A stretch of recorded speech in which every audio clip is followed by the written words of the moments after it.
Shalom प्रियो, मसीह network channel में आपका फिर से स्वागत है। आज हम देखेंगे यीशु मसीह के द्वारा दिए गए क्रूस पर 7 वाणियों में से एक और वाणी पर हम आज चर्चा करेंगे। एक वचन को पढ़कर मैं इसे आरंभ करूंगा। यूहन्ना 19 के 28 में लिखा है, इसके बाद यीशु ने यह जानकर कि अब सब कुछ हो चुका, इसलिए कि पवित्र शास्त्र की बात पूरी हो, कहा, मैं प्यासा हूँ। कुछ साल पहले कुवैत में बड़ी समस्या उत्पन्न हुई।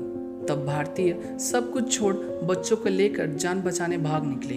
कहीं भी जाकर बचना उनका लक्ष्य था, लेकिन उनके सामने मरुस्थल, गर्मी से तपती जमीन और गर्म हवा का चलना, साथ ही रेगिस्तान का तूफान। एक एक कदम रखते समय पांव रेती में धंस रहा था, जिससे सबके चलने की गति कम हो रही थी। पत्नी और छोटे छोटे बच्चों के साथ चलना बहुत भारी लग रहा था। बच्चों को प्यास लगने पर हाथ में रखे फ्लास्क से माता पिता पानी निकाल रहे थे। कुछ समय के बाद वह पानी भी खत्म हो गया। बच्चों ने रोना शुरू कर दिया।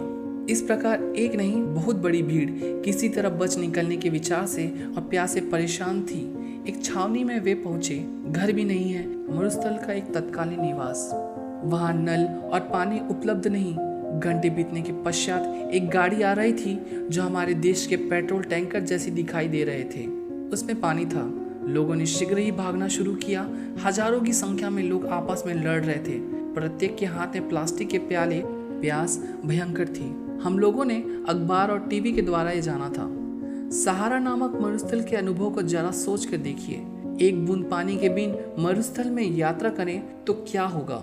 कुवैत से भागे हुए लोगों से बढ़कर एक प्यासे व्यक्ति की पुकार का दृश्य कलवरी की क्रूस पर दिखाई दे रहा है।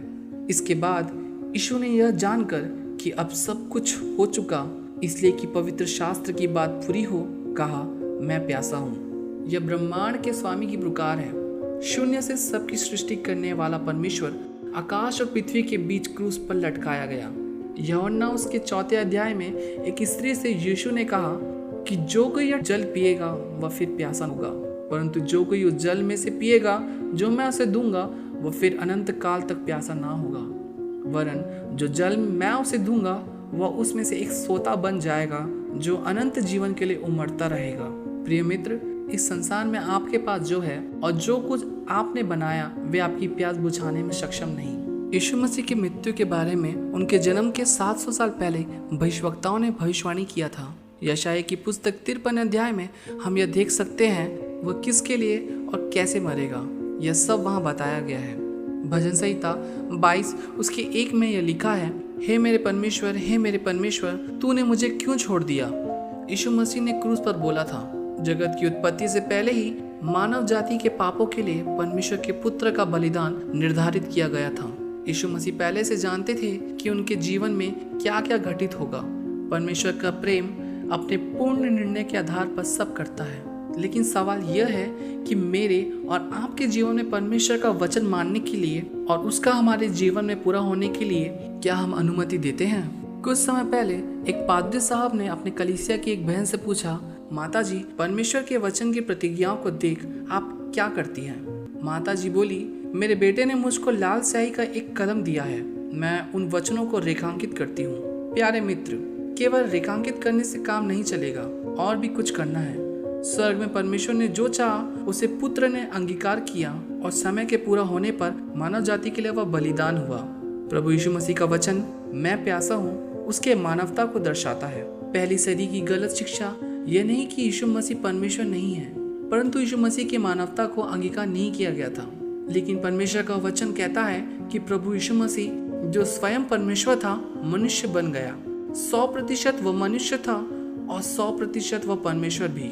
परमेश्वर का वचन कहता है परमेश्वर शरीर में आया। प्रेरित पौलुस कहता है कि यह एक बड़ा भेद है।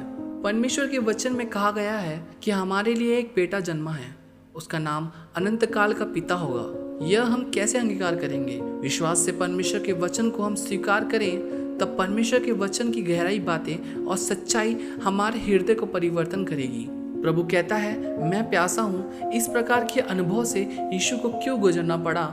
आपके संसार की अभिलाषाओं में फंसकर प्यासे देश भर में घूमते फिरते एक बूंद पानी के लिए परेशान होते समय आपके उद्धार के लिए जीवन के जल की नदियाँ यीशु मसीह की मृत्यु द्वारा परमेश्वर हमें प्रदान कर रहा है।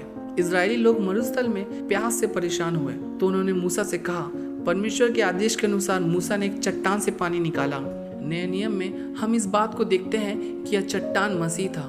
आत्मा में प्यासे होकर अकेलेपन में जीवन बिताने वाले मेरे प्रिय मित्र, इस संसार की कोई भी वस्तु आपको सांत्वना नहीं देगी।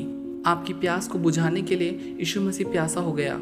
जिस प्रकार प्रकाशित वाक्य में घोषणा की गई, जो प्यासा हो वह आए, जो इच्छा रखता है वह जीवन का जल सेत मिंथ ले।